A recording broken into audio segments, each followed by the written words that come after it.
Hi, I'm Malcolm Money Study, bringing you another episode of our Take 10 Challenge, number 51.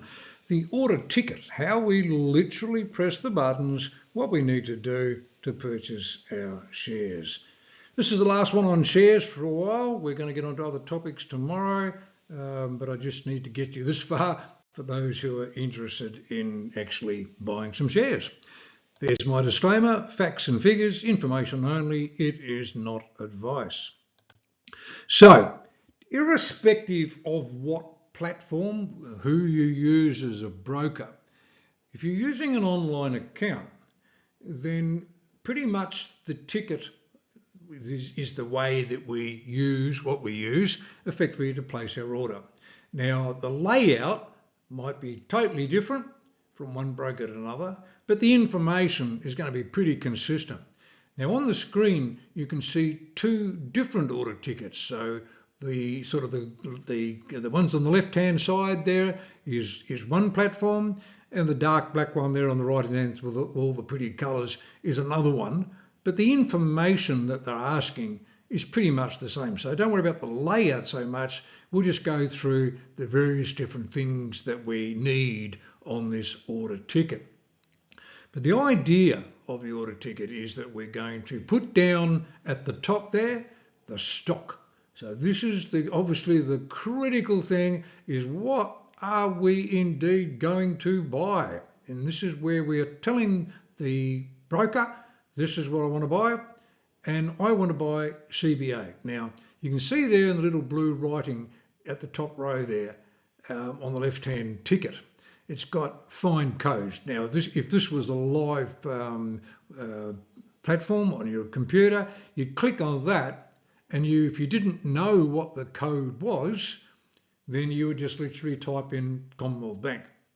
And so if you wanted Telstra, you would type in Telstra, and so it goes on. So you click on the find codes, type in the name of the company that you're looking for, and it will give you the code. Now there may be you might find that there are 3 or 4 different codes for the same company, but generally speaking it's because it will say Commonwealth Bank such and such, such and such. It'll have some other things after it. There are different types of shares, and so it goes on. Just all you're looking for is the one that just says Commonwealth Bank. You're looking for the basic, just the Commonwealth Bank, or the basic Telstra, and so it goes on. Anything that talks about different types of priority shares and other things, just ignore those. We're just looking for the code, and generally speaking the one you want is just a 3-letter code.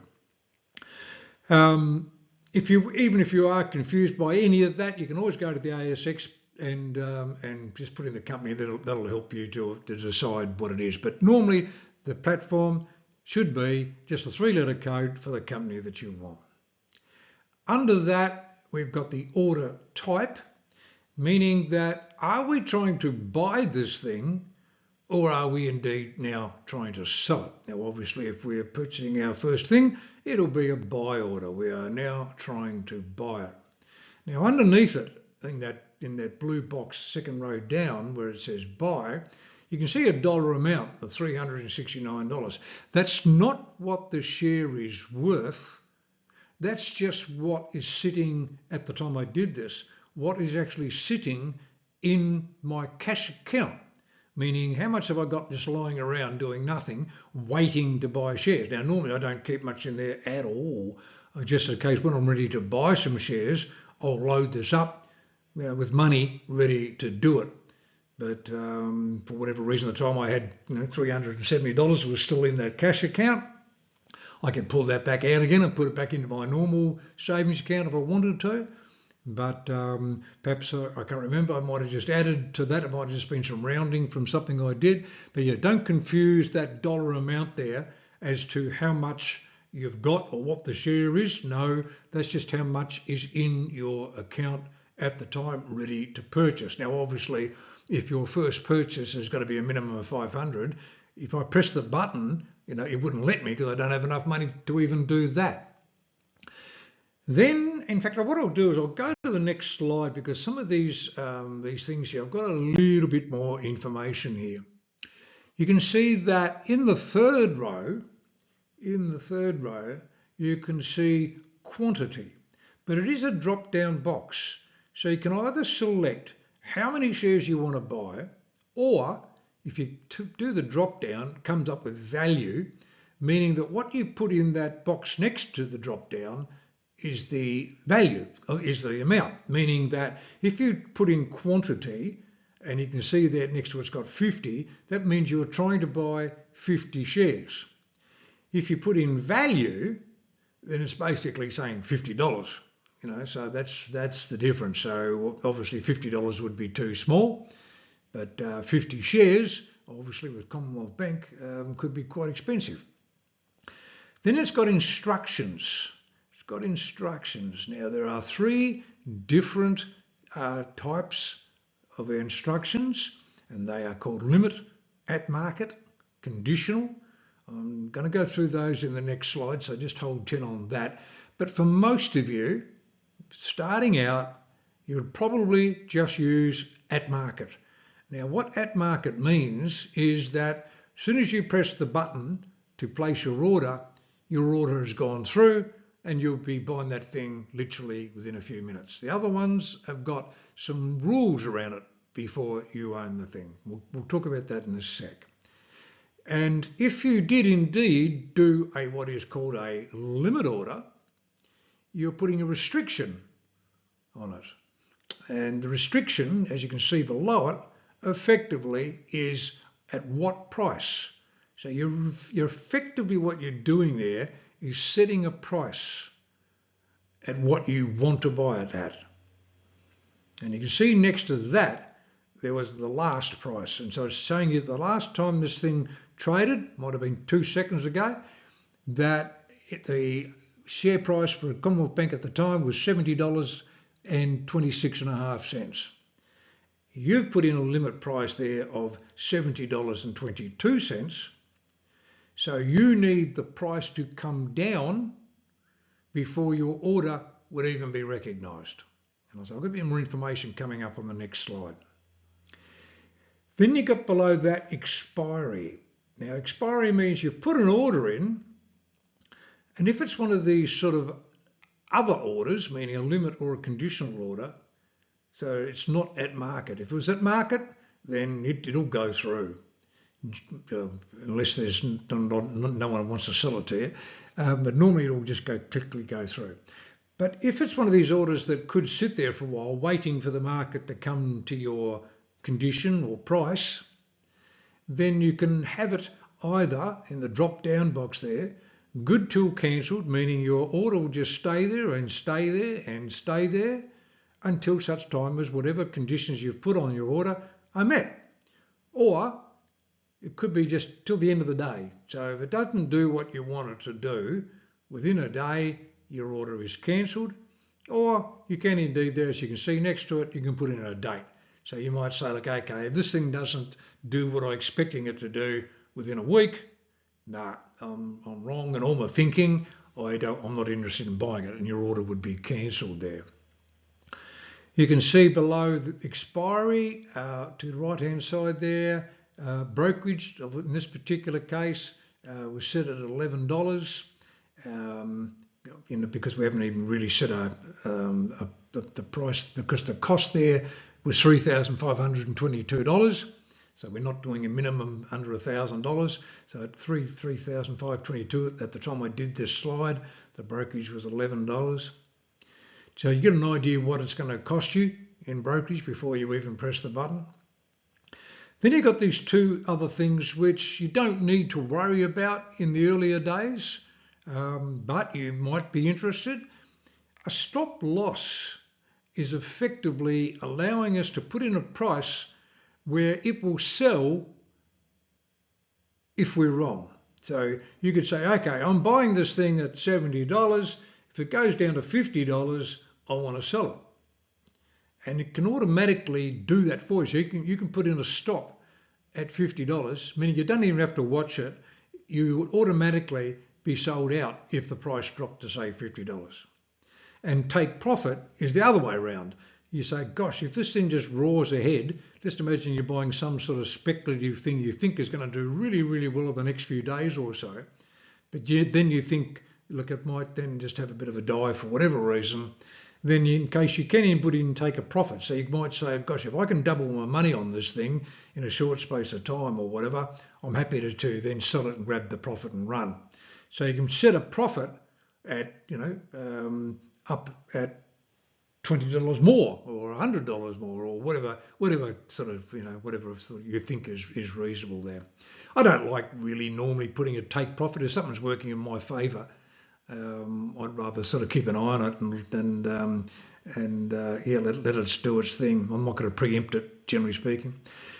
At the bottom there's a trading pin, and that you say you've got to put in a 4-digit or 5-digit or 6-digit, depending on which broking company you're using.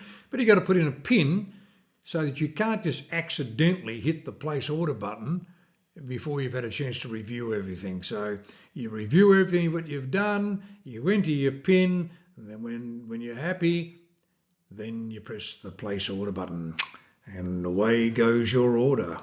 So if you're doing this market order, you are basically buying the share at whatever someone is offering you to sell it at. So you've put in a bid, effectively to buy this thing, but you are basically buying at what someone is offering to sell it at. And if it's a market order, your broker just matches the two things up and you effectively are buying it at whatever the lowest price was for that person. Now, of course, if you needed 1,000 shares, but there's only 500 available at one price and another 500 available at slightly higher price, then you might have bought at two different prices until your order is indeed filled. Now, you can only do a market order, I'll say between 10 and 4, 10 a.m. in the morning, 4 o'clock in the afternoon on the Australian market, because that's the only time it's open. So you can't do a market order at 7 o'clock in the morning because the market's not even open now. But if we do one of these other types of orders, like a limit order, we can actually place our order outside of market hours. So this is while we're, in the evening, we've got time to think, got time to work out what we can afford to do, what price we believe is sensible at. We can place the order there.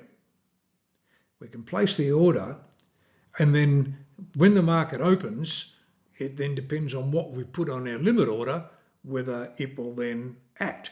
So when we're looking at our order slide, where it was a case that we had down that it was a limit order of $70.22 when Commonwealth Bank was trading at $70.25. Then it's a case that if the market didn't fall by that 3 cents or so, your order would not be filled. It would just be sitting there. It's sitting in a queue, waiting for the price to come down. And if you've left that, good for the day, and the price didn't come down, then your order will be cancelled and you have to do it all over again tomorrow. Or if you left it good until cancelled, it'll just stay there until such time. Now, it may never, ever, ever come back down to your price, in which case your order could sit there for a hell of a long time, which can be a bit scary because if you've forgotten that that's what you've placed that order, you could find that in 3 months' time, all of a sudden you've bought some shares because the share price has plummeted at a time you don't want to buy that share anymore. So generally speaking, keep a really good idea, add it to your spreadsheet, straight away what you've actually done there. So there's no guarantees that the order will fill, but it could be something you say, well, gosh, at the moment, I think the price of that is just a little bit high. I think it will come down, it sort of seems to fluctuate. You've sort of been keeping an eye on what it's been doing. It goes up and down. If it comes back down to that sort of area, that'd be cheap. I'm happy to buy it, but I'm not happy to buy it if it's at high. So your limit order is basically, limiting what you can indeed do. You can place these other orders and conditional orders and so forth even above the price, which sounds a bit dumb, but you can have an order that is higher than what it currently is, and on the thought that you're not really, you think this thing might actually fall during the day, but you want to buy it if it literally continues to go higher, and then it's showing you that there's a bit of strength. not really keen on that sort of idea and so forth, but people do use these things in some pretty interesting ways, and dare I say they know what they're doing. But for most people, yep, a market order gets what they want, but a limited order, you can indeed just put a price so that you might just be able to buy it a few cents cheaper, and it just gives you the time to be calm, cool, collected, place it on the night before, ready for tomorrow. And yeah, and it's always fun when your first trade goes through. That sort of brings us to the end of talking about shares that we've done over the last week or so. I certainly will be coming back to shares, and we'll be talking about shares in other sessions for other things. But we've done a string of things here in shares just to get you to a point where you can do it. We're going to start covering some other topics, but we will come back to shares at a later point when we're talking about other styles of investment and so forth. So looking forward to you joining me for some different sorts of topics coming up over the next week or two.